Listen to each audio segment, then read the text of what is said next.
Hey guys, welcome to the Villains Demand. If you don't know us by now, I'm Evan the Great. This is Justin Von Doom.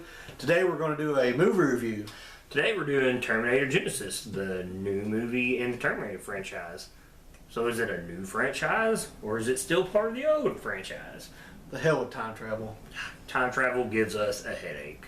It does, especially in this film. Oh man, yeah, this film, if you're a fan of the Terminator franchise like we are, this is going to kind of give you a headache until maybe the last hour of the movie, because you're going to be like, well, what about this? Oh, what about this and that movie? And then you're going to be like, what? So, but anywho, when we first watched the movie, I was just like, I don't really care for this, and I didn't. I even said that. I didn't. And then the more I thought about it, and I went back and I watched the original ones, well, which I don't know if you want to call Salvation really original or even 3 really original. The more I thought about it, the more I actually enjoyed the movie, and I was very surprised with myself because most of the time I don't do that. Yeah. My take on it is, I don't know. Like, I really like the original 1, 2, 3, even 4. But I like them all a lot, and it took me a long time. I had to watch them quite a bit as an adult to figure out how everything actually worked. And then this one came out, and he's right, man. For like the first 60% of the movie or so, you're like kind of hating on it a little bit. It had really good parts in it. Terminator, he was awesome. Arnold was awesome playing him. But there's some other things that kind of twisted up a little bit. The main problem I had was when they would do certain aspects that kind of canceled out stuff that happened in the previous films. Which was the whole point of the movie, in a way, was to, we're going to reset the timeline. And that's exactly what they did. And then as you get to the back half, it really starts to get awesome. Overall, it was a good movie, though. Yeah, like I said, the more I thought about it, the more I liked it. Wasn't great, but it was good. A lot of the high points of the movie for me, which I thought was even really great, is when the movie starts out, 1984, it's just like the original, but everything has changed. You know, something right off the bat has changed is when the cop, who apparently is Storm Shadow G.I. Joe, I know he looked familiar. He's a T-1000, and it's 1984, and you're like, okay, something is automatically wrong with this movie. And then, and that's one of the things I thought was great, was you automatically know something has changed. And even with the T-1000, what I thought was great is Arnold's sitting there waiting for himself in that part of the timeline, which right there automatically tells you something is even more messed up with the movie. And they defeat the original. Can you call it the original Terminator? I mean, I don't know. I mean, it's time travel. It gives you a headache. Well, anyways, he beats it, and then when the T-1000 sees it, he throws a piece of himself into it, and it brings it back to life. Yeah. And I thought that was really neat, because you've never really seen anything like that. I mean, I don't even remember anything in Sarah Connor Chronicles, anything like that when there was a I've never seen it like that. And I thought, wow, that is really neat. And it makes sense because this whole movie has got pieces of like, hey, here's a nod to this Terminator, here's a nod to this Terminator. And to me, they seem to do it a lot in this movie, and that was one of them, because even though it's a T-1000, it shows you that, hey, this is kind of where we branched off with the TX, the T Matrix, or whatever they called it, from Terminator 3, where it could control machines, and I thought that was really neat. So you took it from one level of controlling machines to actually repairing a damaged machine and bringing it back. Exactly, yeah, and that was really awesome. That was really cool. The spoiler alert is when they go back to 1984 and you see the cop fighting, and then Sarah Connor shows up and she's already a badass. What makes you know something is really wrong. Your mind really starts hurting, and then you're like, well, hold on. Arnold's with her, which is the original Terminator.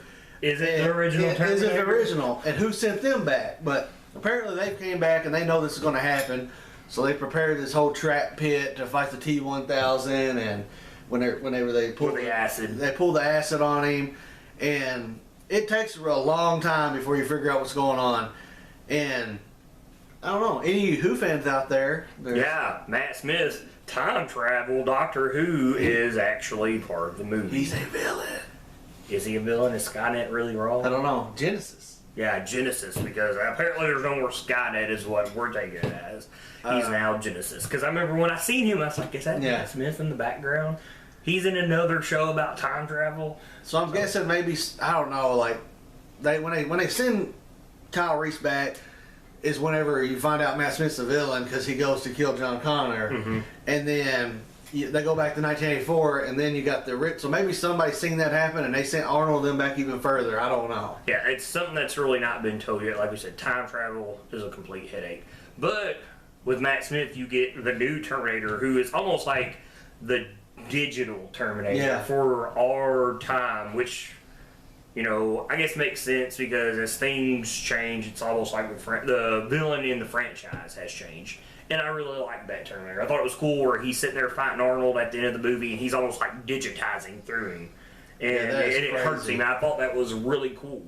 And it's really different because usually in every Terminator from 2, 3, and SEC, it's machine on machine brawl. Yeah. And even though at times it was like that with them, all of a sudden it's not, because for once, I mean, he is very obsolete.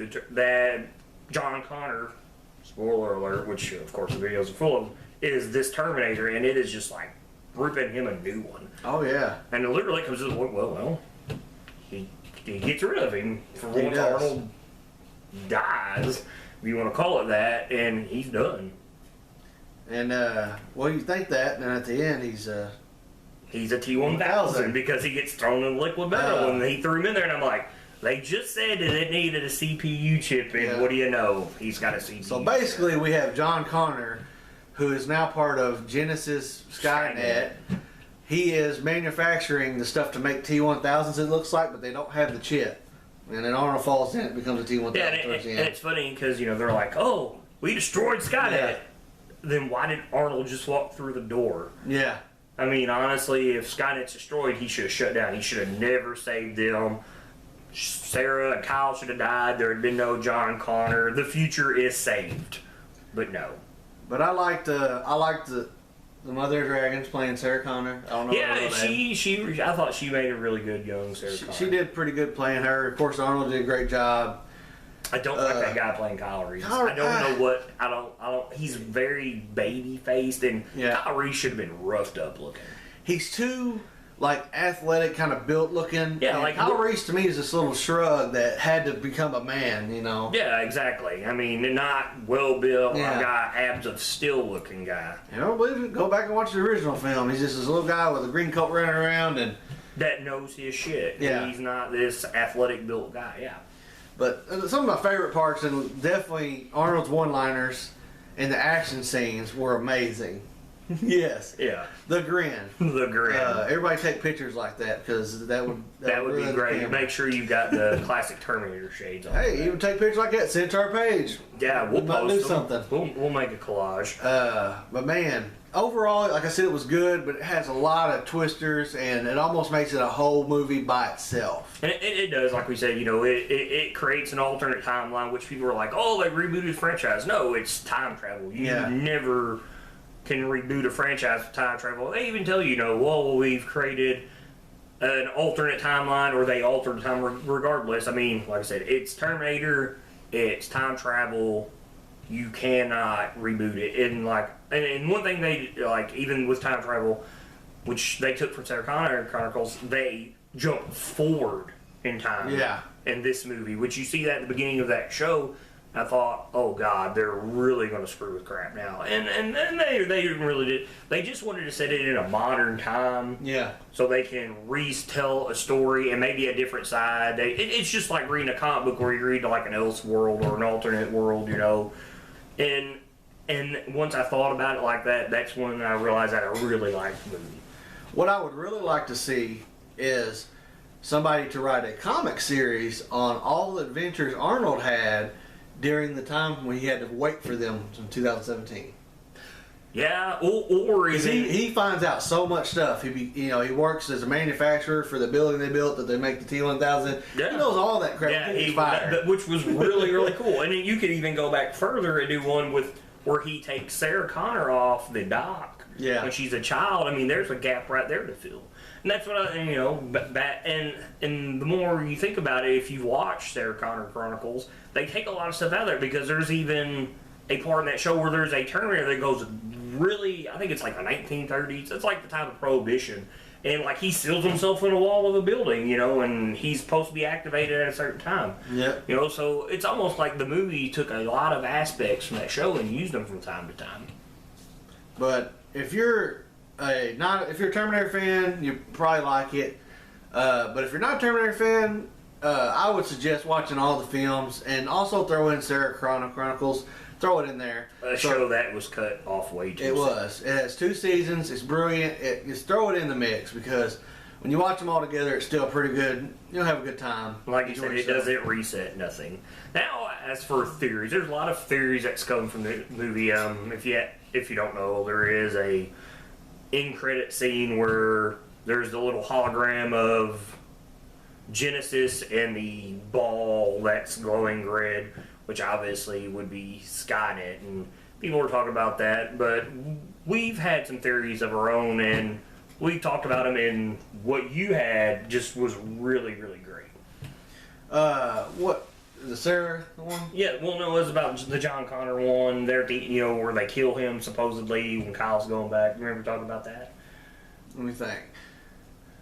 About how, like, no, yeah, you're right, my bad, you are correct. Well, I was thinking that John Connor, there's a sequence because he stabs Sarah Connor, and somehow he's got to be infected because you see him die in the future. And I think he infects her with the new whatever they're going to call it, Digital Terminator, liquid form, whatever. But I think he infects her, and her and Kyle go off at the end, and you know they're going to fall in love and whatever. But I think he's going to get her possibly pregnant, but she's got an infection inside of her, and that's why he did it, because he's also from the future, and he knew by impregnating her that he could have a John Connor that would be simulated with a it's virus. already started with and when you told me that, I thought, wow, that is brilliant. That makes sense. So now not only do you not have to go back and kill her, you get to infect her, and she gets to have John, who thinks he's their savior, and he's not their savior. He is their worst nightmare. Yes, and when you told me that, I thought that was perfectly great, because now they're to the point where they're close enough in the future where they can actually, Sarah can fight the war. Who says you need John Connor anymore? Maybe Sarah is actually supposed to She's save the her life from new Skynet. Savior, if you ask me. The new John Connor. Yeah, because they don't need John Connor anymore. I mean, they've already realized by now. I mean, when you told me that's the first thing that comes to my mind. They don't need John Connor anymore, because they already know, hey, he is going to come back from the future, which he actually helped, just like Arnold had helped build up Cyberdyne to build this Genisys program. And so, once he told me this, I was thinking, wow, now do they actually have John Connor, or do they realize, or to a point in a time where we can actually fight the future, which to them, I say that, to them, they think it's over. Surely one of them would think, hey, we have a walking Terminator around. Or if they send Kyle Reese back to the past again, but instead of get with her, it's trying to kill her. Who knows? That'd be too much. It'd be too much. Which, even though, I think this now that we say, with, the Terminators, they take control of them themselves and they reprogram them. So who says Skynet still has, Skynet might not have control of them. So maybe that's why he's still around. But regardless, we know now with that end credit scene that Skynet's still around. Yep. Or Genisys, whatever you want to call it. I hope they don't call it Genisys. I just hope Genisys is that program, which I honestly think is going to be Matt Smith's character that kills John Connor in the future. I mean, I think he is Genisys. And I think the entire time is, my theory was, they knew at that time that, okay, they're going to send Kyle Reese back to protect everything, and it's going to mess everything up for Skynet. Well, what if Skynet got to the point where you're like, you know what? We could do the same thing. We could plant a seed right here before they do this to go to the future to start a whole new Skynet. And then at this point in time, we'll be able to turn the table on them when they send Kyle back, and they'll never know about it. Yep. And then, I mean, you sit there, you think, because I remember seeing that, and I thought, man, is that Matt Smith in the background? And then they keep focusing on him, and sure enough, there he was. He killed John Connor right in front of Kyle. And to me, I think that's the whole thing. Skynet has figured out, hey, if they're sending people back, let's stop sending Terminators back, and let's just prepare ourselves for this moment in the future when they take us down. That's one thing that, speaking of him killing him in front of him, I forgot all about that. apparently, if you go through something emotional like that, where you're time traveling, you pull memories from your other time streams. Yeah, they talk about stuff. I do not like that, by the way. That's, Time travel gives you a Yeah. headache, right? but I think we're coming to a closing Yeah, that's point. it, man. I mean, honestly, we could talk about this forever, ever, and ever. But we don't want to make a video that long. All I can say is, guys, be careful whenever you're getting new apps because that's how it starts. Keep That's reading, right. y'all.